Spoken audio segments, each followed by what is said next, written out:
You realize what this is? Lykan Hypersport? $3.4 million, 0 to 60 in less than 3 seconds. There's 7 of these things in the world, and this guy keeps it locked up in a vault.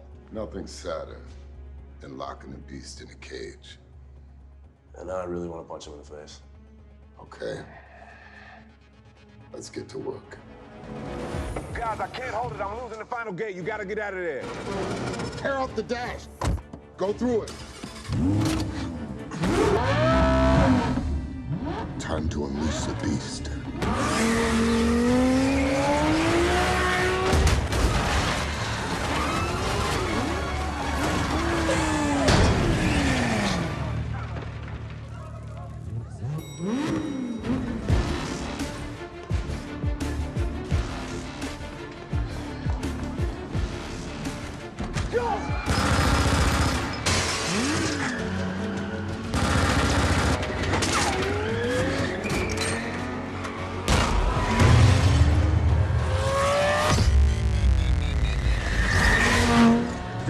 Cars don't fly! Cars don't fly! Oh, shit!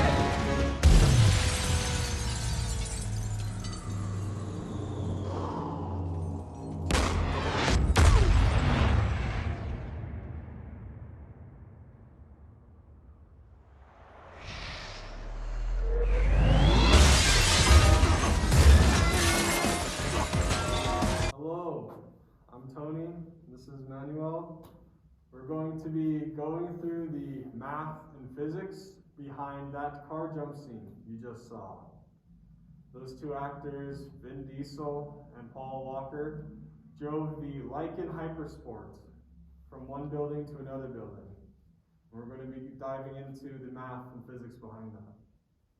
We started off by doing some research at the distance the car traveled. We were able to determine that the distance between the first tower and the distance to the second tower was 150 feet. That equals 45.72 meters. We also needed to find the height that the car fell while it was jumping from one tower to the second tower. As you can see in this photo, we created a trajectory path of the car as it left the first tower heading towards the second tower. It's hard to determine where exactly the car will fall, but it looks like the car may fall between 3 and 4 stories down from where it originally left. The other sources that we looked at said that it could have fallen between only 2 to 4 stories down. So we decided to test all of those possibilities. The typical 1-story height in an apartment building is around 14 feet. That means that 2 floors of drop is 8.5 meters. 3 floors of drop is 12.8 meters. And 4 floors of drop is 17.1 meters. We took these values and we plugged it into this kinematic equation. Because we're only interested in the y direction, we know that the car leaving horizontally, its only influence is gravity, causing it to accelerate down. So there is no initial velocity down or up in the y direction. We know that it can just be 0. We used these values here to find the time that it took the car to jump across the buildings solely off of the height that it fell. We rearranged this equation so that way we could solve for time. When the car would only fall 8.53 meters, the time was 1.32 seconds to fall that distance. When the car fell 12.8 meters, the time was 1.615 seconds to fall about 3 stories. When the car fell 4 stories, it took 1.867 seconds. As you can see here, it takes more time to fall the greater height you're falling from. As Tony mentioned before, after doing some research, we concluded that the distance between the buildings was 45.72 meters. We also calculated the times, as Tony explained, and we obtained those values for each of the situations we're trying to look. So, we plugged it in into this kinematics equation, delta x equals v naught times the time plus 1/2 at squared. And we know that acceleration in the x is 0. So we were able to rearrange this equation as v naught equals delta x over time. So, after that, we found the velocity initial for each of the situations by using the time found before and the distance they already showed you. So for 2 floors, the initial velocity is 34.67 meters per second. For 3 floors, the initial velocity would have to be 28.3 meters per second.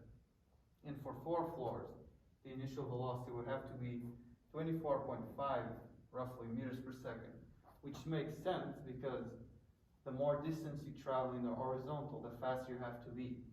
So like in this case, there's more distance you can go downward, so you don't have to go as fast as in this case.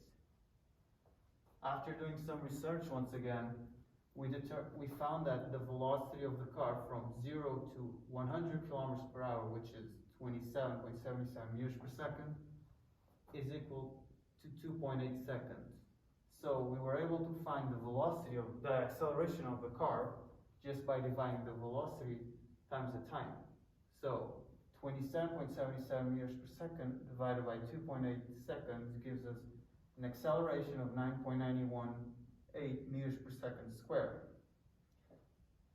Then we have to determine the distance that the car traveled inside the building before it jumped. So we assume that the distance would have been 35 meters.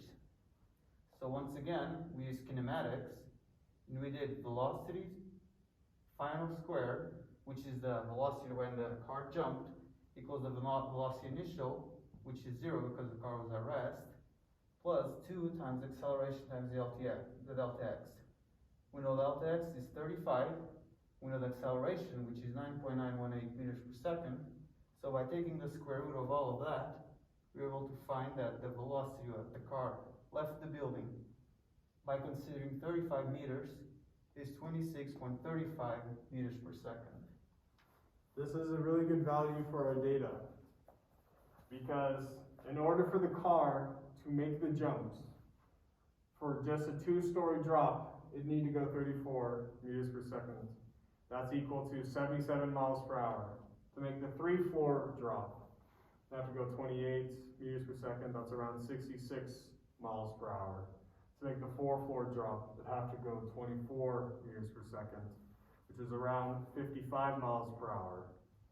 This shows that it's going around 60 miles per hour as it leaves the building. So that puts it at landing in between the 3rd and the 4th floors when it's approaching the 2nd tower. As you can see by this photo, that proof is evident. When the car hits the 2nd tower, it is not hitting exactly where the bottom of the 4th floor is, and it's not hitting exactly where the bottom of the 3rd floor down is. It's hitting in between the 3 and 4 stories down from where on the 1st tower it originally left from. That's another proof of the plausibility. And so with these calculations here that we have done, we can safely say with accuracy that this scene in the Fast and Furious 7 movie is plausible.